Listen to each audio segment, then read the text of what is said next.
Coming up on Influencing Entrepreneurs. Best thing that ever happened, because it just shattered that ego to a whole like nothing. Yeah. And you need that. I mean, entrepreneurs have to have a strong ego, but a strong ego isn't a big ego. Right. And I had to learn that several times the really hard way. After years of teaching entrepreneurship and consulting with multiple companies, I realized that when business leaders share stories of not only their successes, but their mistakes, it had a huge impact in the classroom. So I thought, why not document those stories? On this episode of Influencing Entrepreneurs, we'll hear from Fabi Preslar, the owner of Spark Publications. Spark Publications is an award-winning independent publishing firm specializing in the design of niche magazines, special publications, and independently published books. I'm Casmer Ward, and this is Influencing Entrepreneurs. Thank you so much for coming to do this. And I do want to talk about your entrepreneurial journey, but I really want to talk to you real quick, kind of talk about publishing in itself, that when an author finishes their book, that they kind of become an entrepreneur because nobody can sell that book as well as an author. We call them authorpreneurs. Authorpreneurs. We call them authorpreneurs, yeah. What are some of those hard lessons that come from that? Because I know just finishing a book is trying. You're glad that it's done and it's over. But that's getting started. You're just getting started. Just getting started. So what is the shock and awe that they go through that you help prepare them for? Yeah, well, we try not to have them the only wow moments we want are when they're really happy about some of the work that we've done for them. And we really work to prepare our authors for the entire process. So we will sometimes and often meet with our future authorpreneurs when they're just having an idea. And so they haven't even written a word yet. And so I work with them, just really making sure their audience, why do they want to write this book? Why does this book need to exist in the world? And who cares? Right. Because if you can't answer that, then it's going to be really a really challenging process. And then honestly, we don't take them on, because you have to at least be clear as to why you're doing this and who you're doing it for and who needs to hear it. And so there's all of those steps that goes into the manuscript part. Then, the fun part is the overall design for marketability on the cover and the interior for functionality as to how the audience needs to use it.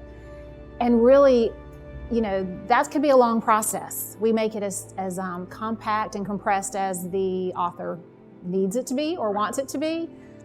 But even though that's so important, it is half the process. But you play that guide through it. So tell me about some of the stumbling blocks, because really writing and releasing a book is a business of itself for that one book, but also dealing with the business aspect versus the creative aspect. I know there's challenges that come with that. How do you help bridge that translation so you don't stifle creativity, but you can also get them to fit in the system so their book can be successful?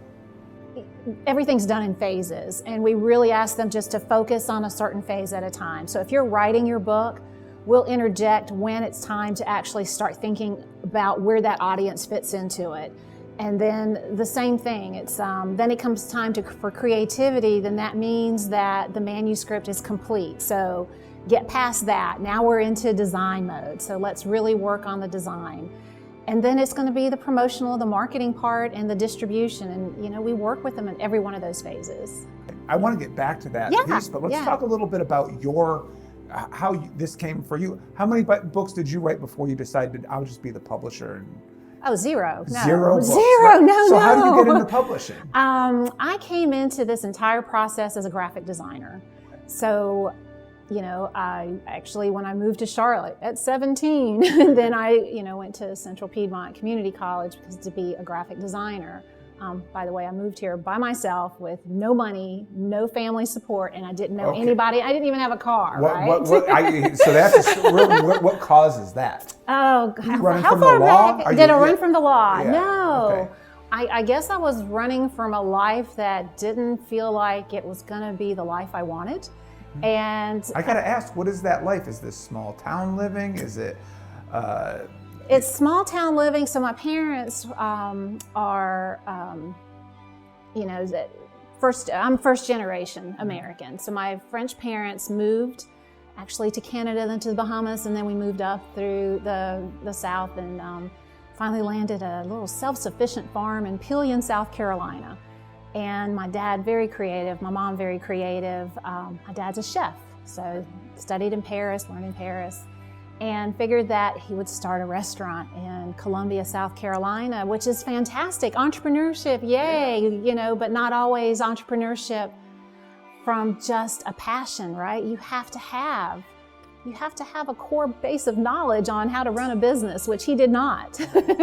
So unfortunately, within a year of having that restaurant, the business failed. We had to close the business. Which is normal for the restaurant business. It's sad, but it's common. But he put everything into it. So we lost our home and the farm that we lived on, and very gratefully, a family that was in North Carolina opened up their home for my family to move into it. And so my family moved in, this amazing family, took in 2 angry teenage girls and 2 parents that were exhausted. And so, we took that journey. I learned what entrepreneurship was probably not a cool thing at that point. It could be very dangerous. It just really disrupted our lives.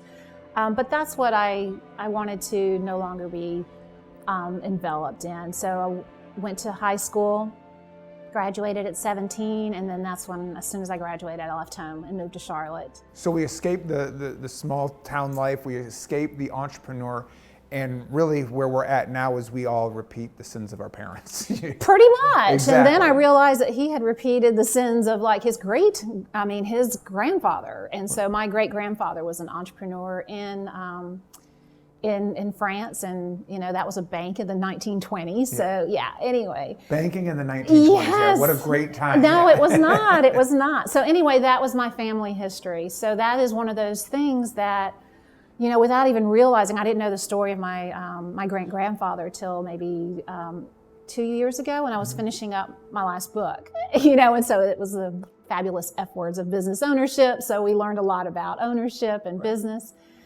But that was the whole thing. Sometimes a business owner doesn't even realize the core of what's running their business. Right. And for me, it was to actually be able to change family history.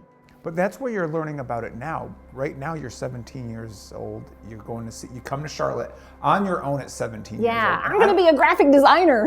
I don't know if I even knew how to make, spaghetti at 17 years old, let alone leave the home, come here to go to community college for graphic design. What are those first couple years like? You're here, you're alone.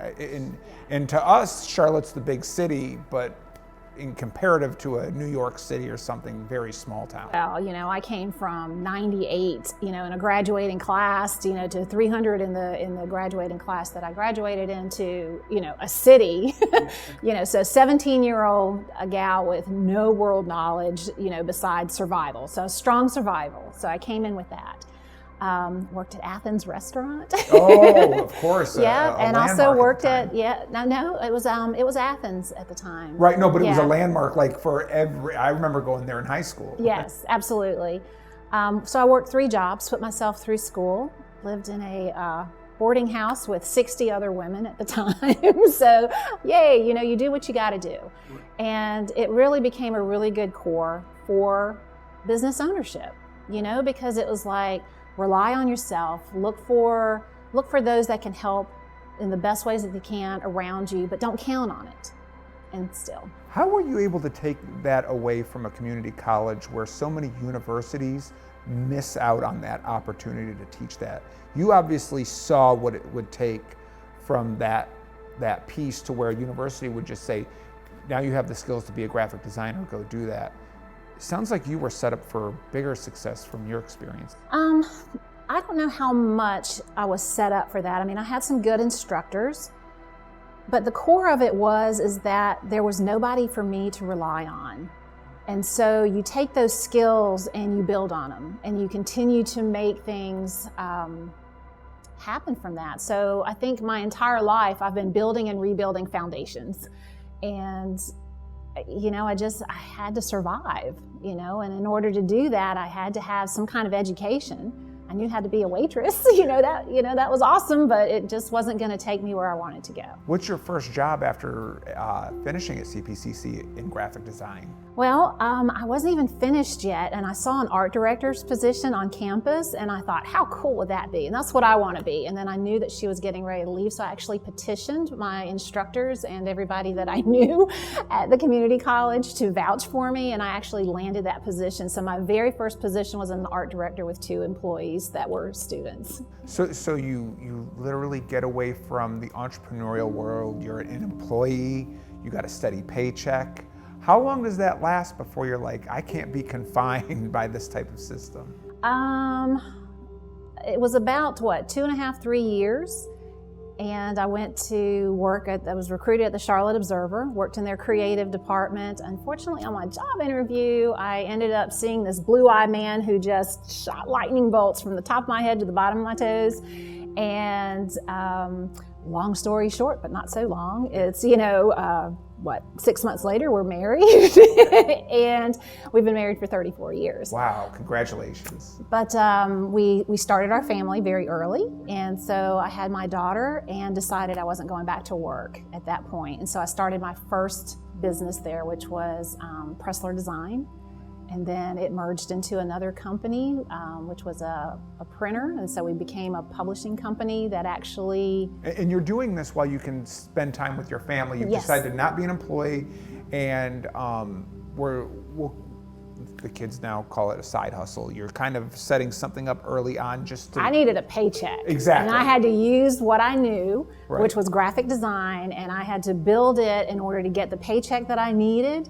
And then just built it from, beyond that. And then unfortunately, I didn't know a whole lot, repeat the parents' issues there. I didn't have a lot of business sense and signed a poor contract and lost my business to the person that I actually helped build this business with. So you had a partner, it sounds like? I thought it was a partner, Right. but I didn't know enough to realize that I was an employee, a director employee. But we both had the same lawyer, which you don't ever do. Yeah.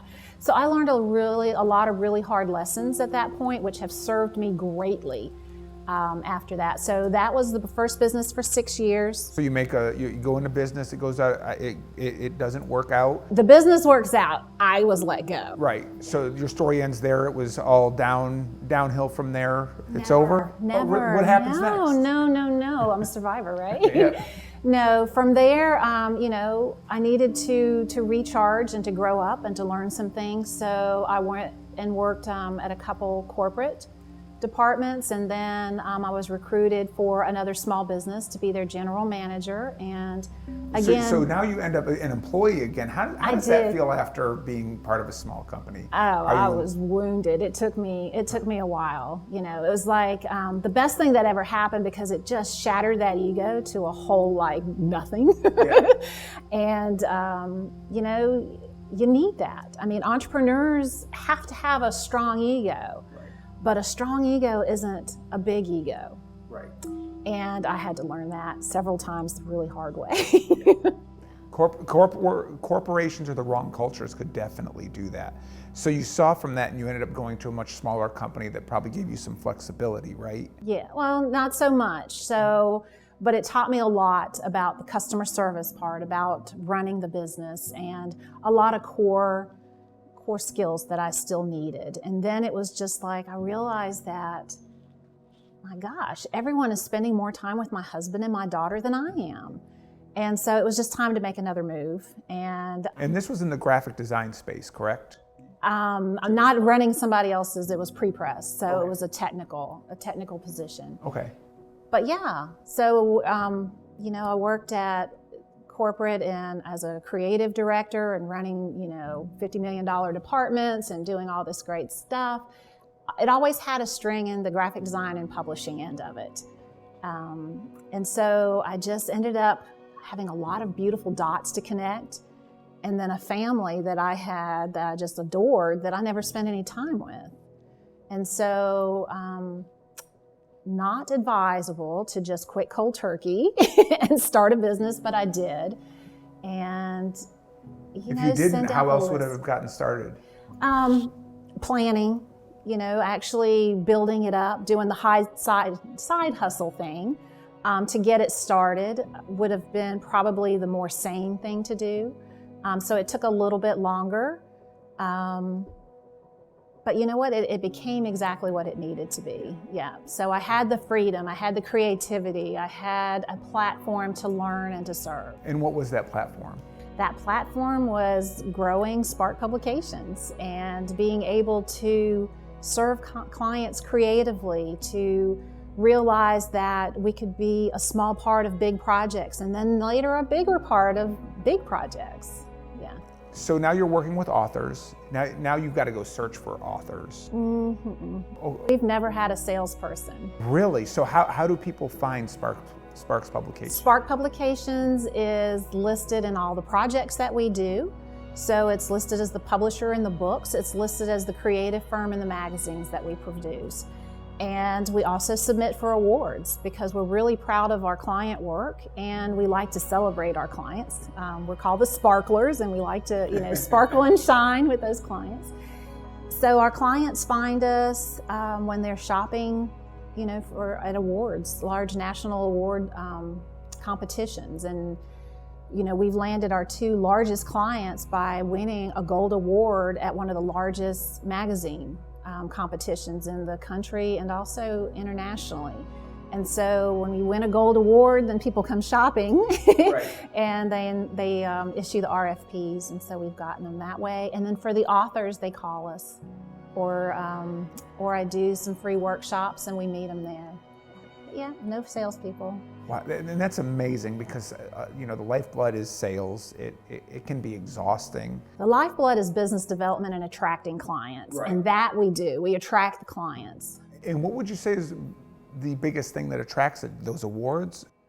I think it's the way that we work with our clients. We really get to know what it is that they want to do. And we get to the soul and the passion of their talent and what they have to serve for their audience and their clients and help make that shine with beautiful packaged books, designs, well edited, the magazines. The brand story is cohesive throughout the magazine, so it increases advertisers and then, that makes the clients really happy. So I think it's kind of like this great sparkly magnetic thing that we have that attracts the right clients to us so that we could just do the most amazing work that we can do for them. I was going to say, yeah, they come in probably they know they have an idea and you've got to foster that. How do you? Through authentic conversation and a really strong set of questions. And, sometimes people like to tell you what they think they need to do versus what they really want to do. And I get through to that. It's through answering real questions about what it is they really need and want to achieve and what their audience needs from them. And as far as how the attraction part works, that's by doing work that is successful. And the success tells the story. Are there any ideas that come by? Because I'm sure you've been pitched everything to some level. Are there any that you've moved forward with that you're like, it's a decent idea, but it ends up being much more successful than you could have imagined? Yeah. And what causes that? It's typically the entrepreneur that we're working with. So they get their own message and they know how to leverage it. They are clear on who their audience is, and then they have this beautiful product that's on point that helps them move forward. And my assumption is the beautiful product is the book. Is it solely the book? Never. The books that we produce are a beautiful part, a component to something that's much bigger. So we call them, they're all books with purpose. And the purpose is to grow a business or a platform. And it has to come with a clear vision in order to do that. So the books that we produce, it's really strong collaboration with our clients.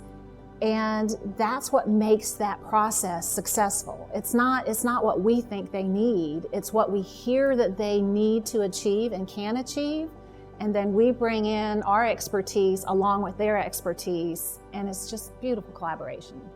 Can you share any of those that were just the surprise hit that just make you glow? Yeah, Stacy Sims, we produced her second book, and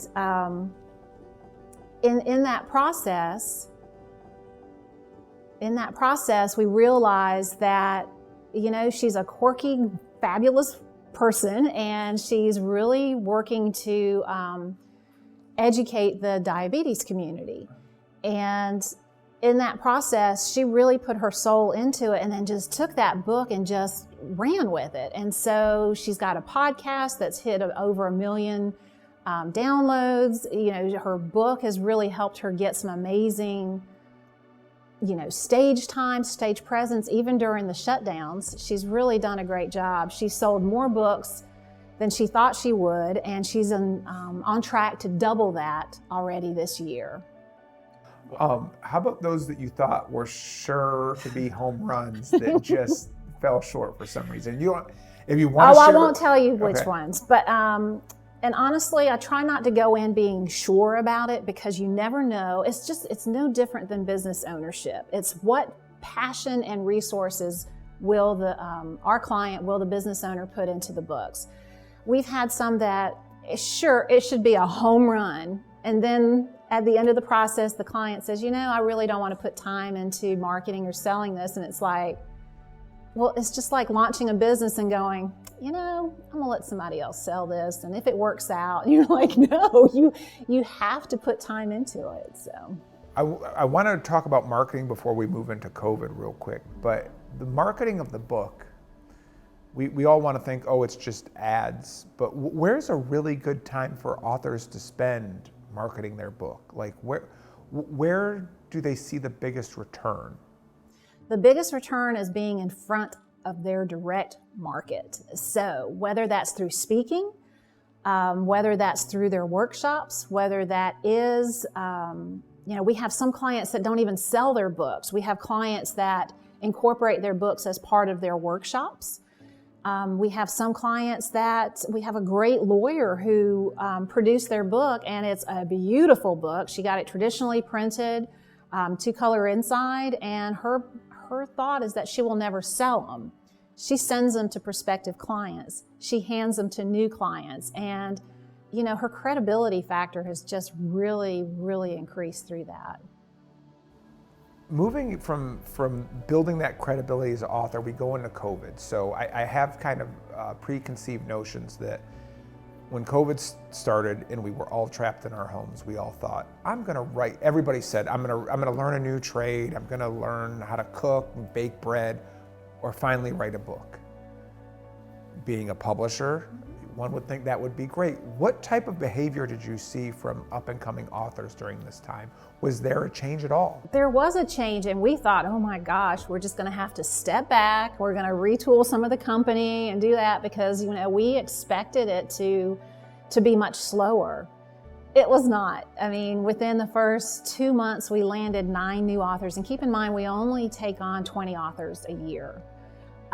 During the shutdown and with the big event that we had at the end of the year prior with Fivefecta, we ended up with 27 authors during 2020.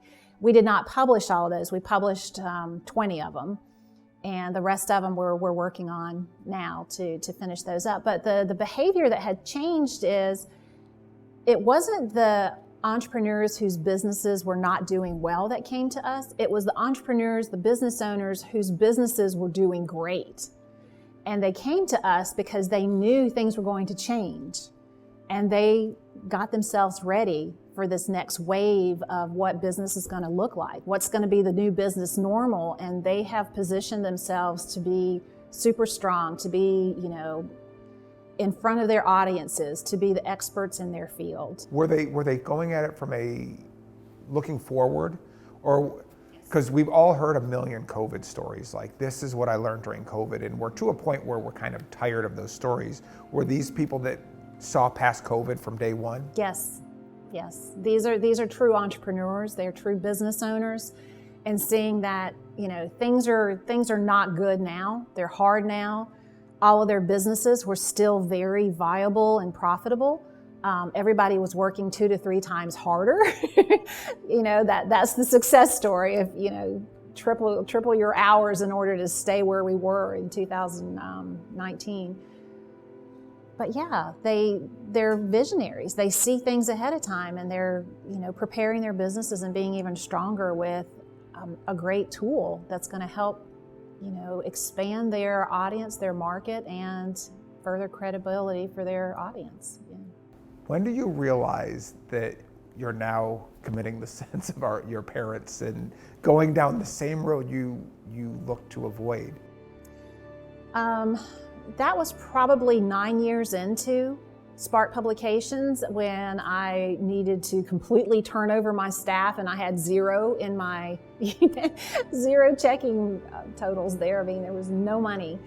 And I'm so glad it happened at year 9, because that ego kicked in and I said, by gosh, I'm going to make it to year 10. Yeah. And I did. I made it to year 10. And we've had some really rocky times since then, but we're on an upward trajectory. So I no longer fear that family history, because I've altered it. I've altered our family history in a way that I feel really proud about it. And so now it's looking forward. It's making those next steps. The only way you altered it was facing it head on. No, face planting. Yeah. Face planting and tripping and making horrible mistakes. And that's why that I love to mentor now. And that's why I wrote the book, Fabulous F Words of Business Ownership. It's all the good F words. But it's all, the book, I wrote it in order to try to help save business owners at least 5 years of just awfulness. Here's some of the good lessons, and here's how to move forward. Well, one of those, and you mentioned this earlier, is having the wrong partner or a perceived partner early on. Mm-hmm. Are there signs early on that you wish you hadn't ignored, or yeah. Okay? Yeah. What does that look like? Because we get a weird feeling in our stomachs. That's it. That's the only one you need. Yeah. As soon as you get that, realize whether that weird feeling is your fear, or if it's like everything around you telling you something. But how do we balance that? Because we get caught up with our confidence as well. Like, we're unsure of ourselves at that point. Yeah. So it's a little bit of trying to build an ego and check your ego at the same time. Well, if you've done entrepreneurship correctly, your ego has gotten completely squashed, and you've built it up more on a part of a confidence that's not necessarily ego-driven. It's a confidence from wisdom. And it doesn't mean we're not going to fail, because as we continue to try, as we continue to innovate and try new things, we're not going to get it right. And it's just a matter of really getting to that point where you get more confident in taking steps forward, and knowing that sometimes that step forward is going to kick you back a couple steps, but we get that entrepreneurial callus that helps us know that, we've hit hard times before. What I've learned from that is going to help strengthen the next move that I make. When you, looking back to the beginning, what would you tell yourself then that you wish you would have known from day one? 1, it's going to be okay. 2, you're going to learn exactly what you need to know when you need to know it. And 3, have a little faith in yourself. It's just, I didn't. I really doubted myself through the entire process, and it cost me a lot of time. Excellent. Well, thank you so much for joining us today. Thank you, Cass. Yeah.